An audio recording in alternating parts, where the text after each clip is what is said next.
प्यारे बच्चों, smart social science class में एक बार पुनः आप सबका स्वागत है।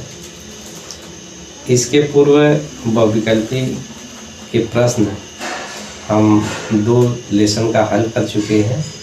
पहला लेसन था यूरोप में राष्ट्रवाद का उदय और दूसरा लेसन था भारत में राष्ट्रवाद। आप लोगों को बहुविकल्पी प्रश्नों को इसको हल करने पे कुछ लाभ ज़रूर मिला होगा।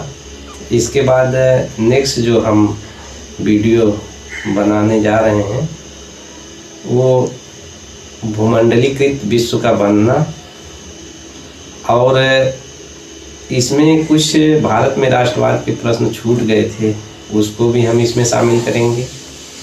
और कुछ जो है आप लोगों को औद्योगिकरण का युग से भी प्रश्न रहेंगे, इसलिए यह प्रश्न बहुत ही इम्पॉर्टेंट है, महत्वपूर्ण है और कई बार ये प्रश्न बोर्ड एग्ज़ाम में पूछे जा चुके हैं। प्यारे बच्चों, इसके पूर्व एक जो समाज विज्ञान का पेपर हुआ था बोर्ड एग्ज़ाम में, उसमें पूछा गया था कि भगत सिंह को फांसी कब दी गई थी। तो भगत सिंह के अकेले नहीं फांसी दे दी गई थी उस दिन, उसमें 3 लोगों को फांसी दे दी गई थी। इसको याद करने के लिए आपको एक शॉर्ट फार्मूला बता रहे हैं। भासुरा, भा से भगत सिंह, सु से सुखदेव, रा से राजगुरु। तो इन लोगों को फांसी जो दी गई थी 23 मार्च 1931 को दी गई थी। और ये कहाँ दी गई थी? लाहौर जेल में दी गई थी। और लाहौर षड्यंत्र के दोषी पाने के कारण से इनको दी गई थी। और यह इस समय लाहौर जो है पाकिस्तान में स्थित है। उसी क्रम में ये भी पूछा जाता है कि महात्मा गांधी के कुछ महत्वपूर्ण आंदोलन की मैं बता चुका हूँ उसके पूर्व वीडियो में, लेकिन मैं देखा कुछ किताबों में कुछ आंदोलनों को गलत डेट दिया गया है, जिसमें बच्चे कंफ्यूज हो रहे थे। और मैं वो अपने बच्चों को यहाँ भी बताया, विद्यालय में भी, और यहाँ पे आप लोगों को भी बताना चाहता हूँ। उसमें दिया था खेड़ा आंदोलन। खेड़ा आंदोलन महात्मा गांधी ने 1918 में किया था और ये गुजरात में स्थित है। और दूसरा आंदोलन यह अहमदाबाद मिल का किया था, ये भी गुजरात में स्थित है, ये भी 1918 में किया था। फिर इसके बाद आप लोगों को ये भी पूछा जाता है कि महात्मा गांधी के राजनीतिक गुरु कौन थे। प्यारे बच्चों, महात्मा गांधी के राजनीतिक गुरु गोपाल कृष्ण गोखले थे। और इसमें महात्मा गांधी को महात्मा किसने कहा था? तो महात्मा जो है रविन्द्रनाथ टैगोर ने कहा था। इसके पूर्व और क्वेश्चन पूछे जाते हैं कि भारत छोड़ो आंदोलन से संबंधित, कि भारत छोड़ो आंदोलन जो प्रारंभ हुआ था वो कहाँ हुआ था? ये ग्वालियर टैंक महाराष्ट्र में स्थित है। ग्वालियर टैंक के मैदान से 8 अगस्त 1942 को ये प्रारंभ हुआ था। इस का नारा था करो या मरो, डू और डाई।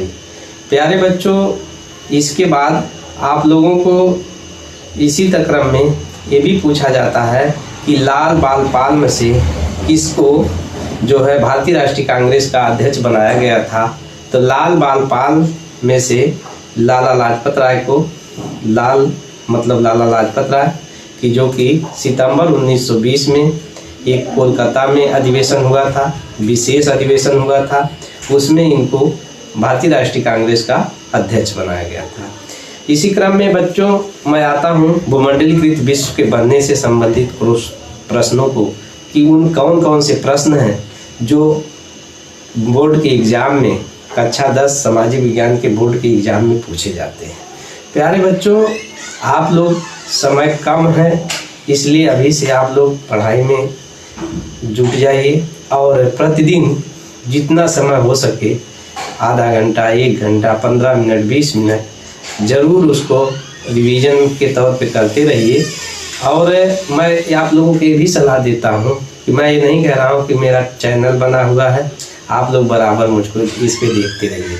आप लोगों को सलाह देता हूँ कि थोड़ा सा आप मोबाइल का प्रयोग करिए, इतना अधिक मत करिए कि आप लोगों का अन्य सब्जेक्ट या किताब का लिखने की शैली आपको लोगों की कमज़ोर हो जाए, क्योंकि जो बोर्ड एग्ज़ाम होते हैं वहाँ लिखना होता है।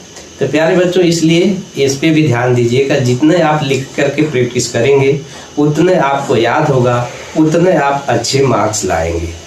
तो इसी क्रम में आज फिर मैं आप लोगों को बता रहा हूँ भूमंडलीकृत विश्व के बनने में से कौन कौन से क्वेश्चन आ सकते हैं, उनका उत्तर क्या है।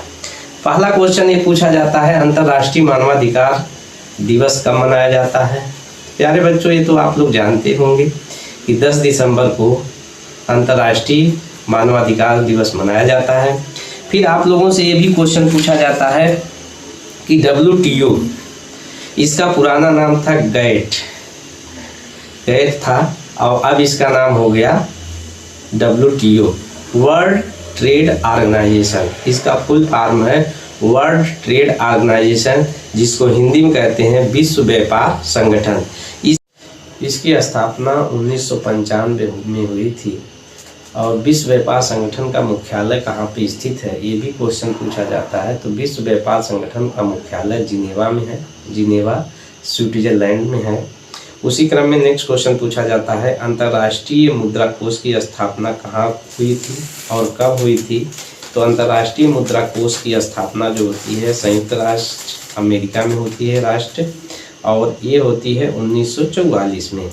प्रथम विश्व युद्ध पूछा जाता है। ये क्वेश्चन सब बहुविकल्पी के रूप में, विकल्प में तमाम 4 विकल्प आपको दिए रहते हैं।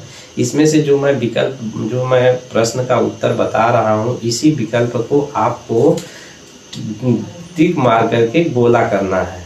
प्यारे बच्चों, ये ध्यान रखिएगा, ये जो मैं 20 नंबर का ऑब्जेक्टिव टाइप का क्वेश्चन बता रहा हूँ, इसको आपको कहीं लिखना नहीं है, कॉपी पे लिखना नहीं है। मात्र केवल आपको जो प्रश्न का उत्तर सही है उसको ओमार में गोला करना है। अगर उसको केवल गोला करना, वहाँ पे लिखना नहीं है। तो इसलिए इस पे आप लोग ध्यान दीजिए। फिर इसके बाद पूछा जाता है, प्रथम विश्व युद्ध में कब प्रारंभ हुआ था। प्रथम विश्व युद्ध कब प्रारंभ हुआ था और कब समाप्त हुआ। तो प्रथम विश्व युद्ध 1914 में प्रारंभ होता है, 1918 ईस्वी में समाप्त होता है। फिर इसके बाद संयुक्त राष्ट्र संघ से पूछा जाता है, संयुक्त राष्ट्र संघ की स्थापना कब हुई थी। तो संयुक्त राष्ट्र संघ की स्थापना 1945 में हुई थी। फिर इसके बाद पूछा जाता है कि संयुक्त राष्ट्र संघ में जो संयुक्त राष्ट्र सुरक्षा परिषद होती है उसमें कुल कितने सदस्य हैं। अगर प्यारे बच्चों कुल पूछा जाएगा तो कुल उसमें 15 सदस्य होते हैं, 15 देश शामिल होते हैं सुरक्षा परिषद में, और 5 अस्थाई सदस्य होते हैं और 10 जो है अस्थाई सदस्य होते हैं। तो कभी पूछता है, कई बार पूछ चुका है विकल्प के रूप में कि अस्थाई 5 देश जो हैं उनका नाम पूछ लेता है कि आपको विकल्प देगा इनमें से कौन सा देश इसमें नहीं है, या इनमें से कौन सा देश इस विकल्प में जो मैं 5 देशों का नाम बताऊंगा उसमें है। तो पहला देश है चीन है, रूस है, अमेरिका है, इंग्लैंड है और फ्रांस है। प्यारे बच्चों, ये ध्यान रखिए कि ये क्वेश्चन कई बार पूछे चुके हैं। फिर जो अस्थायी सदस्य हैं उनकी संख्या 10 है। ये 2 वर्ष के लिए होते हैं, 2 वर्ष के अंतराल पे ये बदलते रहते हैं। उसी तरह से नेक्स्ट क्वेश्चन आपसे पूछता है कि आर्थिक महामंदी का प्रारंभ कब हुआ था। प्यारे बच्चों, आर्थिक महामंदी जो होती है अमेरिका में होती है, ये 1929 में होती है। और इसका किस क्षेत्र पे कैसे आर्थिक मंदी हुई। कृषि क्षेत्र में अधिक उपज हो जाने के कारण से अमेरिका में आर्थिक महामंदी आई थी। फिर इसके बाद आपसे पूछा जाता है कि अफ्रीका के रिंडरपेस्ट क्या था। तो ये एक प्रकार की बीमारी थी जो मवेशियों को, जो जानवर को ये बीमारी होती थी। फिर इसके बाद नेक्स्ट आप लोगों को बहुविकल्पीय रूप में क्वेश्चन पूछा जाता है कि अंतर्राष्ट्रीय विश्व बैंक की स्थापना कब की गई थी। तो ये अंतर्राष्ट्रीय विश्व बैंक की स्थापना 1944 में की गई थी। फिर आपसे इसी तरह का नेक्स्ट और क्वेश्चन पूछा जाता है कि कॉर्न लॉ किस देश से संबंधित है। तो कॉमन लॉ ब्रिटेन से संबंधित है। और ये कॉमन लॉ था क्या?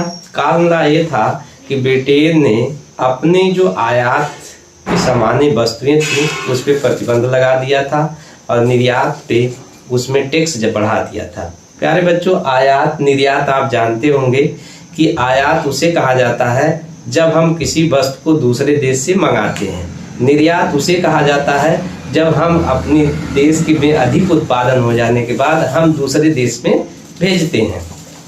तो उसी क्रम में फिर आपसे ये भी पूछा जाता है कि संयुक्त राष्ट्र संघ का मुख्यालय कहाँ है? तो संयुक्त राष्ट्र संघ का मुख्यालय न्यूयॉर्क में स्थित है। इसी तरह से आप लोगों को ये सब क्वेश्चन पूछने के बाद ये भी पूछा जाता है कि महामंदी का सबसे बुरा असर जो पड़ा था वो किस पे पड़ा था? तो आपको उत्तर देना है कृषि क्षेत्र पे। कृषि क्षेत्र का विकल्प वो सही है और उसी पर इसका असर पड़ा था।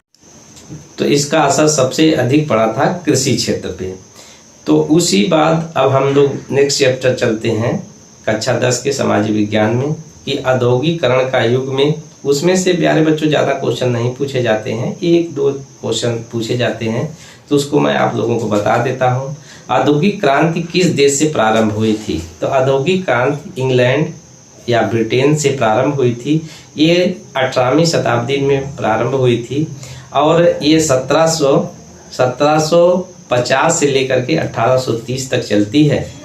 और यह क्रांति के बाद आप फिर ये पूछा जाता है कि वो कौन सा राज्य है जहाँ जो जूट उत्पादन के लिए जाना जाता है। जैसा कि हम लोग जानते हैं कि जब भारत में बांग्लादेश एक थे तो सबसे ज़्यादा पश्चिम बंगाल के नाम से वो जाना जाता था या बंगाल के नाम से जाना जाता था। तो वहाँ पे सबसे ज़्यादा ये जूट का उत्पादन होता था। तो इसलिए ये पूछा भी जाता है कि बंगाल में पहली बार जूट मिल कब शुरू की गई थी? तो बंगाल में जूट मिल 1855 में शुरू की गई थी। और फिर इसके पास है पूछा जाता है गुमास्ता क्या था? गुमास्ता एक वेतनभोगी जो कर्मचारी थे। ये वेतनभोगी कर्मचारी क्या थे? जैसा कि हम लोग जानते हैं कि हमारे देश में 1773 में ईस्ट इंडिया कंपनी भारत में आती है और जो उनके बुनकर रहते हैं उन पे जो है निगरानी रखने के लिए और माल को इकट्ठा करने के लिए, कपड़ों की जो है गुणवत्ता को जांचने के लिए जो कर्मचारी इसमें वेतनभोगी कर्मचारी लगाए गए थे उन लोगों को ही हम कहते थे गुमास्ता कहते थे। ठीक है। फिर इसके बाद आप लोगों को ये क्वेश्चन और पूछा जाता है कि अंतर्राष्ट्रीय न्यायालय कहाँ पे स्थित है? तो अंतर्राष्ट्रीय न्यायालय हेग में स्थित है। हेग कहाँ पे स्थित है? यह जो है नीदरलैंड में स्थित है। प्यारे बच्चों, ये भी पूछा जाता है कि नेक्स्ट क्वेश्चन पूछा जाता है कि अंतर्राष्ट्रीय न्यायालय में कुल कितने न्यायाधीश होते हैं? तो अंतर्राष्ट्रीय न्यायालय में कुल 15 न्यायाधीश होते हैं। इसके बाद आप लोगों को ये भी एक क्वेश्चन पूछा जाता है कि स्प्रिंग जेनी मशीन का प्रयोग निम्न में से किस कार्य हेतु किया जाता है? तो ये जो कार्य किया जाता है कताई की प्रक्रिया को तेज करने के लिए किया जाता है। इस मशीन का आविष्कार किसने किया था? तो जेम्स हरग्रीव्स ने किया था। प्यारे बच्चों, इसी के साथ हमारा आज का ये सेशन समाप्त होता है। धन्यवाद।